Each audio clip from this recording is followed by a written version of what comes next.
She is beautiful. Most of us would agree that this applies to every woman pictured here. But why? How did we arrive at this conclusion? There's no set list of credentials that a woman must meet in order to be considered beautiful. However, there are certain qualities that are emphasized and de-emphasized depending on the culture and the time period. It is important to look at these changes in beauty standards so as to realize how subjective beauty truly is and how fruitless it is for women to put so much pressure on themselves to conform to the standard of beauty of their time. Today, I'm going to start by discussing the past century in beauty by pointing out key time periods in the 1900s. Second, I'm going to discuss what the beauty standard is today. And third, I will look at what we can expect the beauty standard to be in the future.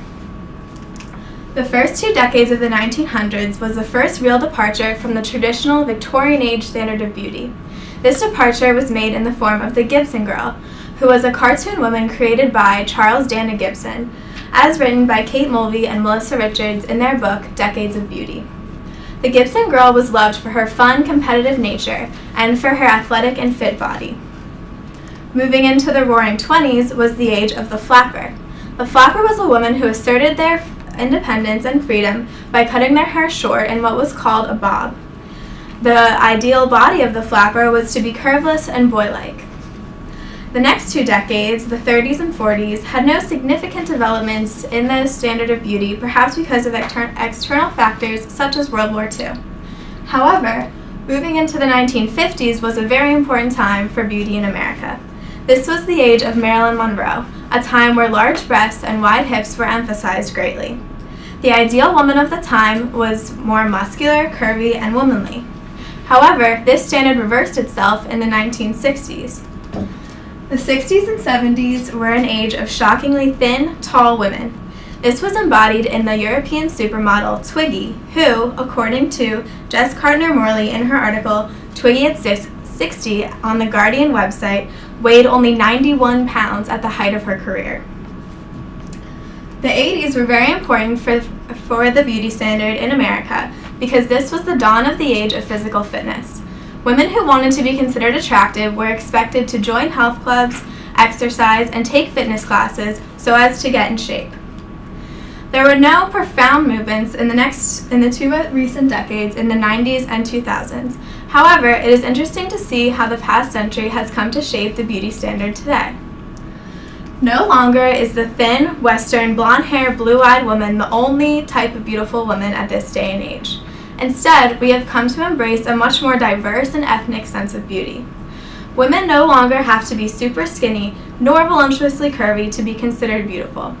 Women who are famous for their curves, such as Kim Kardashian, are reminiscent of the 1950s emphasis on large breasts and wide hips. The skinny standard of the 1960s can still be seen in women like Megan Fox. Jennifer Lawrence represents an example of a woman who is somewhere in the middle of this sliding spectrum, but who is still considered beautiful. In today's day and age, beautiful women are looked to as being curvy, thin, or even somewhere in between. We have also come to embrace more diversity in races as well. No longer are the beauty icons of today's day and age exclusively white women of Western descent. African American, American Indian, Hispanic, and Asian women are all looked to as beauty models today in America. Every year, People magazine comes out with a list of the 50 most beautiful people in America. This year, in the top 10 most beautiful women alone, 3 were African American and 1 was Indian American. Additionally, 64% of women in the United States say that women of mixed race represent the epitome of beauty. As cited in Can There Ever Again Be an All-American Beauty, an article found on CNN.com. In today's day and age, we have come to embrace much more diversity in both body type and skin color. This increased diversity can only be expected to be seen even more in the future. Changing Faces, an article on nationalgeographic.com, made the prediction that by the year 2060, non-Hispanic whites will no longer be the majority in America. Instead, the average woman will look similar to the woman shown here.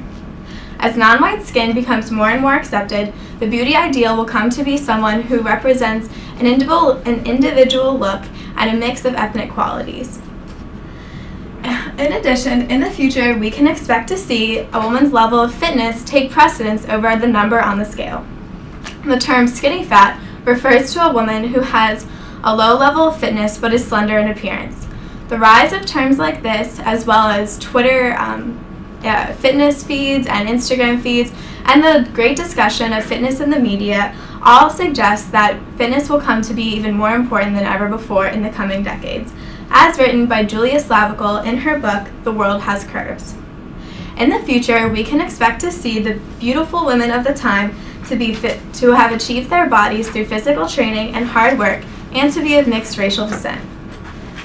In conclusion, the beauty ideal has changed greatly over time and has come to accept much more diversity in today's day and age in both body type and skin color. In the future, we can expect the perfect woman to be someone who is physically fit and racially mixed. However, feminine beauty as a whole is ever-changing and subjective. It is important that women realize that there has never been and never will be only one type of beautiful women, and that beauty is intrinsically in the eye of the beholder. Thank you.